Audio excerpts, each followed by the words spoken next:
Well, you don't have to look so solemn about this. You're not in court. Smile. You know, they make lawyers wear suits all the time. Would you believe it? If I'd have known, I would have just been a line cook, but it's too late now. I've got my law degree. Yes. Well, I want to say thank you very much, Ian Huyett of Cornerstone, for taking probably more than a few minutes with Granite Croc, as we have something rather serious to discuss, and I'm looking forward to see what you have to say.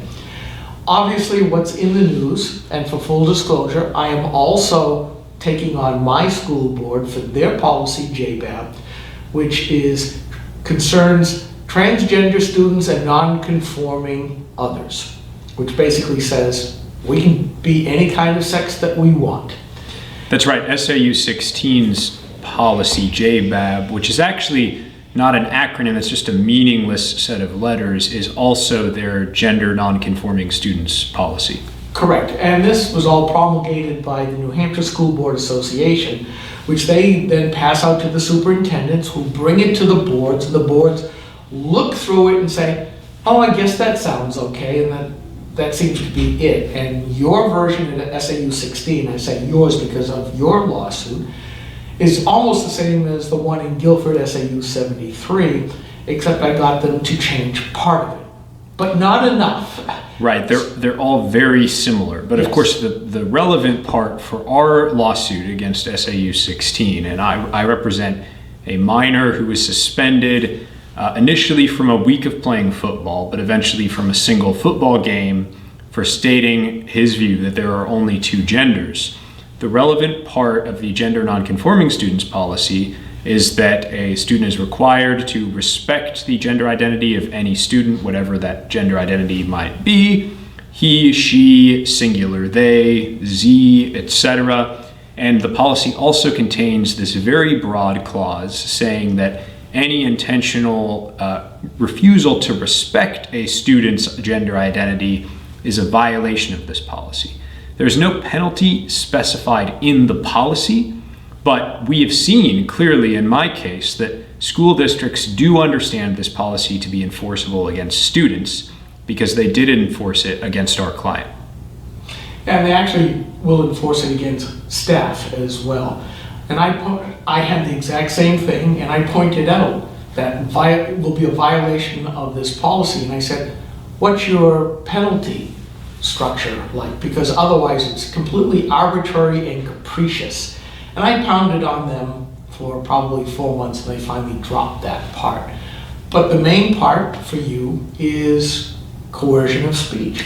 Well, for students, it would be unconstitutional even if they did clearly lay out the penalty up front. And in fact, in my case, although they initially suspended him from playing football for a week, they reduced that suspension to a single football game.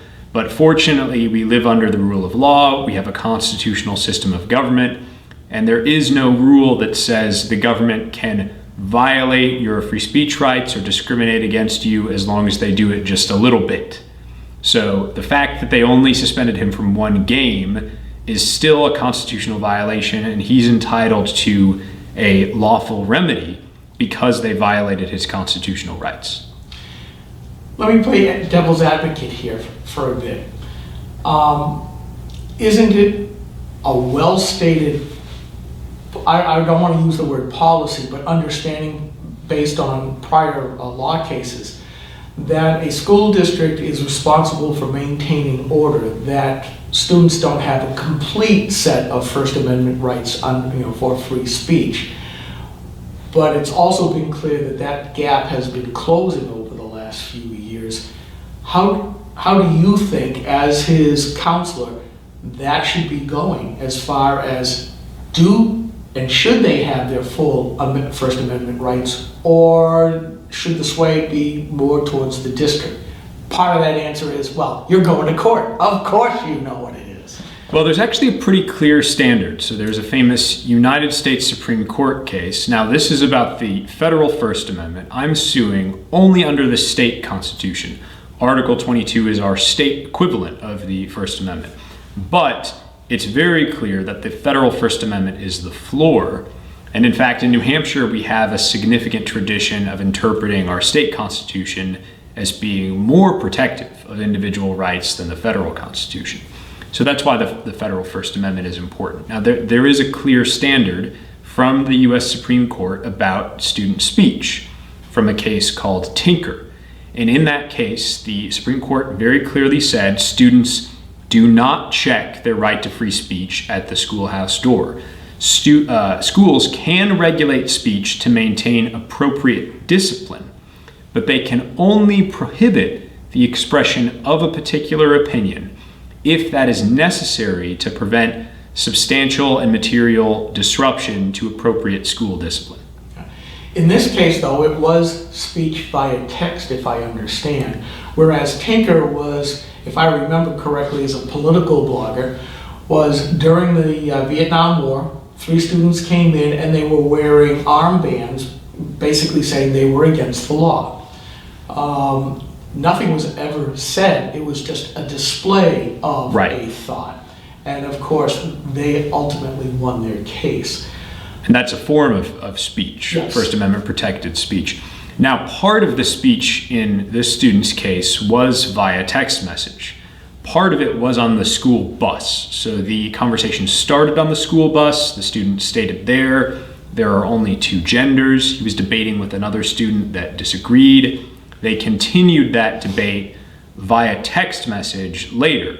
And you're right, the Tinker rule still applies, but there are some additional rules if schools want to try to regulate off-campus speech, which the school tried to do in this case. And there we come under a really recent US Supreme Court case, Mahoney, also known as the angry cheerleader case. Oh, Levy-Brandy. Oh, Well, Brandy Levy, excuse me. Is that her name? That is her name. I only knew the case as BL. So in my case, likewise, we're using the abbreviation of the minor's name. But well, she made news and we blogged about it. this cheerleader came out and she disclosed her full name. My client has not disclosed his full name. And if you would, for the watchers, can you go over that case just as well? Because it's really almost more egregious than what your client is going through. It was. So in that case, this cheerleader was upset that she hadn't made the cheerleading league she was trying out for. She'd been sort of demoted to a lesser league. And so she, outside of school hours, posted a vulgar attack on her cheer coach's decision on her Snapchat. And the US Supreme Court said, the school is not your parent. The school had no authority to regulate these statements. And they said that even though multiple cheerleaders were upset and had complained about these Snapchats. Now, in this case, the case of the student I'm representing, so far as we know, only 1 student was upset. No actual transgender or non-binary student, by the way. Just a student who disagreed with him on this issue. And again, part of the communication was through his off-campus text messages.